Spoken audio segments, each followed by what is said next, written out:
Considerada como una de las peores películas de la historia, al menos para quienes estuvieron involucrados en ella. Sí, me pareció mala, pero se deja ver, aunque solo sea por el trabajo de efectos tradicionales de Stan Winston, que es una maravilla. Las criaturas principales tienen un acabado sin pegas. Pero lo realmente interesante de esta readaptación de La isla del Dr. Moreau de 1996, dirigida por Richard Stanley, John Frankenheimer, es que desde la preproducción casi todo fue un puto infierno. Y es que no estamos ante el famoso rodaje surrealista de Apocalypse Now, pero vaya que sí estamos ante su primo pequeño.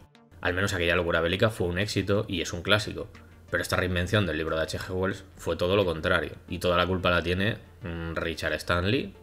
No, pues creo que no. Vamos por partes. Estamos ante un náufrago que termina en una paradisíaca isla habitada por extrañas criaturas, concretamente petada de animales humanoides que hablan y tratan de comportarse como humanos. Pronto descubre que tras este batiburrillo genético está el Dr. Moreau, un Mad Doctor de manual que se ha empeñado en convertir animales en hombres evolucionados o algo así. Lo malo es que les tiene controlados de muy malas formas y los bichumanos muy contentos como que no están. Sí, se masca la tragedia. Uf, estoy revisando lo que tengo escrito y esto es puro salseo cinéfilo. Uf. Bueno, un día es un día, joder. Todo el proyecto se pone en marcha con un tipo peculiar, un director que venía de hacer un par de películas de bajo presupuesto pero que llamaron mucho la atención por su estilo visual y sus conceptos. Esas películas eran Hardware, Programado para Matar y Dash Devil, películas que funcionaron, especialmente la primera, y pusieron el foco sobre Stanley. Un tipo bastante peculiar, gustoso de temas esotéricos y brujeriles, con unas pintas importantes y en general un tanto creepy. Eso sí, con un aparente talento para conceptualizar y dirigir proyectos con un estilo muy propio. La isla del Dr. Moreau fue su primer y último proyecto de gran presupuesto, y no sería porque no le echó ganas. Involucrado desde el principio en casi todos los aspectos de la producción, su idea seguiría la línea que conocía, un relativo bajo presupuesto y libertad para hacer la película. Escribió un guión, el diseño de las criaturas que planteaba lucían bastante bien y gracias a New Line los protagonistas iban a ser Bruce Willis de protagonista y James Woods como ayudante humano del Dr. Moreau. Pintaba que flipas. Y aquí empieza el camino del guerrero. Willis se bajó de la producción por una cosa de un divorcio con Demi Moore y tal. A New Line se le ocurrió que estaría fetén tener a Marlon Brando haciendo del Dr. Moreau. Era un buen actor, pero considerado un dolor de pelotas en los rodajes. Y vaya si lo era, menudo hijo de puta. Y con Willis fuera, contrataron a Rob Morrow, que venía a tope del éxito de Doctor en Alaska, que acabó pidiendo por Dios que se le dejase abandonar la producción a los pocos días de empezar a rodar. Entrando en la fiesta David Tewlis, un secundario de lujo que hizo lo que pudo para remar esta movida, y que no aparecía en muchos de los carteles, ni siquiera siendo el protagonista. Pero bueno, eso es otra historia también.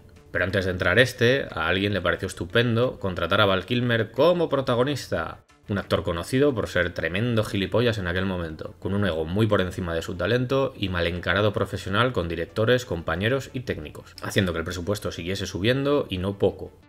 Kilmer además no quería currar y exigió trabajar casi la mitad de lo que decía el guión, y a Stanley, que tampoco es tonto, y que en ese momento ya había tenido que aguantar a Marlon Brando intentando echarle de la silla de dirección sin ni siquiera conocerle, tuvo que tragar con Kilmer, que tampoco le caía bien.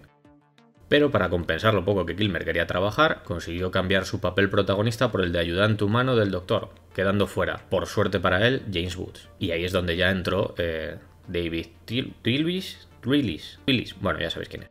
Y ya valió de tanto baile de actores, hostias.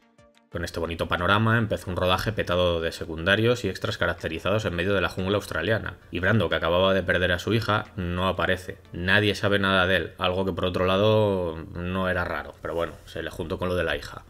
Así que unas tormentas de un nivel épico obligaron a parar el rodaje, no sin antes tener a Val Kilmer tocando los cojones, especialmente a Richard Stanley, al que gustaba no solo de menospreciar ante todo el mundo, sino al que no hacía caso alguno a las indicaciones que correspondían a su personaje y que éste le daba.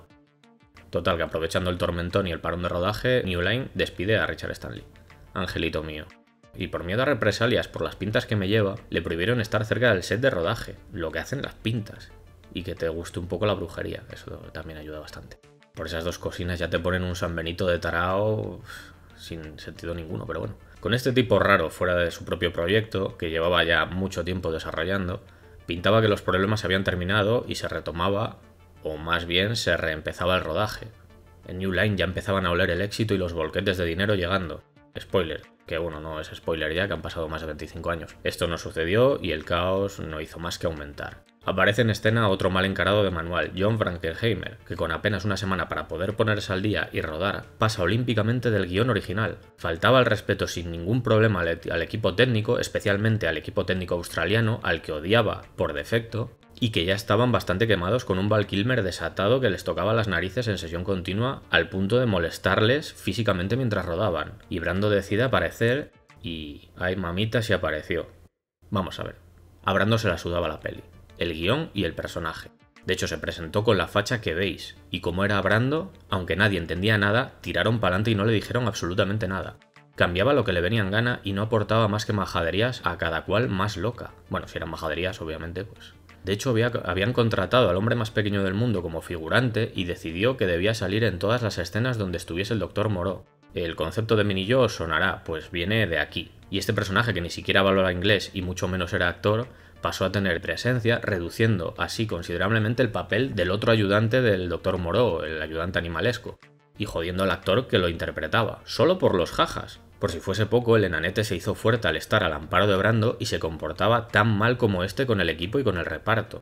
Lo que iba a ser un mes de rodaje se convirtieron en 6 meses de tensión constante para todo el mundo, con un director malhumorado incapaz de domar a 2 actores megatóxicos, que por supuesto se llevaban a matar, y si uno hacía una excentricidad, el otro tenía que ser más. Un auténtico duelo de hijos de puta. Y nada, el equipo técnico y los figurantes se acabaron dando al alcohol y a la droga porro. Cuando no estaban rodando estaban de farra y se dejaron llevar por el ambiente laboral tan saludable, mientras en New Line veían volar los millones. Y recordemos que New Line tenía miedo de posibles represalias y sabotajes por parte de un fulano un poco raro que llevaba un sombrero de ala. Sí, recordemos, Richard Stanley, que por cierto desde su despido estaba en paradero desconocido y nunca cogió el vuelo de vuelta a casa. Chan, chan, chan. Pues no, Stanley no la lió, pero como buen bicho raro, en vez de volver a casa como le habían ordenado, se quedó viviendo, por así decirlo, en Australia, concretamente en la zona de rodaje. Pero no se acercó por allí ni lió ninguna, de los pocos que no la prepararon gorda, vaya. Pero sí que por unas cosas y por otras, el equipo le acabó colando en el rodaje caracterizado de animalico, y salió en la película sin que los principales creadores de este caos de producción lo supiesen, aunque sí que llegaron los rumores rápidamente de que podría estar infiltrado entre la palada de extras al llevar todos máscara. Era este en concreto. Oli. El rodaje por fin acabó, se montó lo que se puede ver, y aunque la peli es un auténtico pufo, hay que admitir que se deja ver.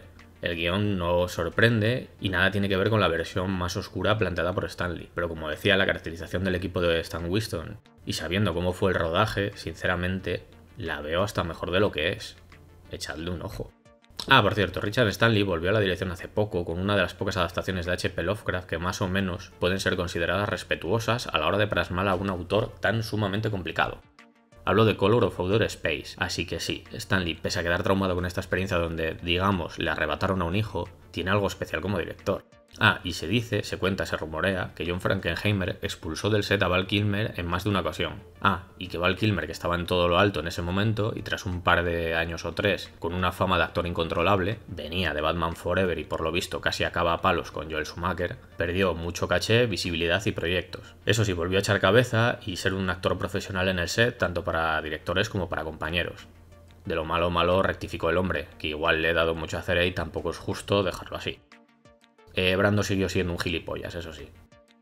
Y si quieres saber con más detalle y de boca de algunos de los implicados más sobre esta peli, te recomiendo Los Soul, The Damned Journey of Richard Stanley's Island of Dr. Moreau. Un documental bastante ameno que cuenta más extendido y mejor todo este asunto, que en realidad me ha gustado infinitamente más que la película, la verdad.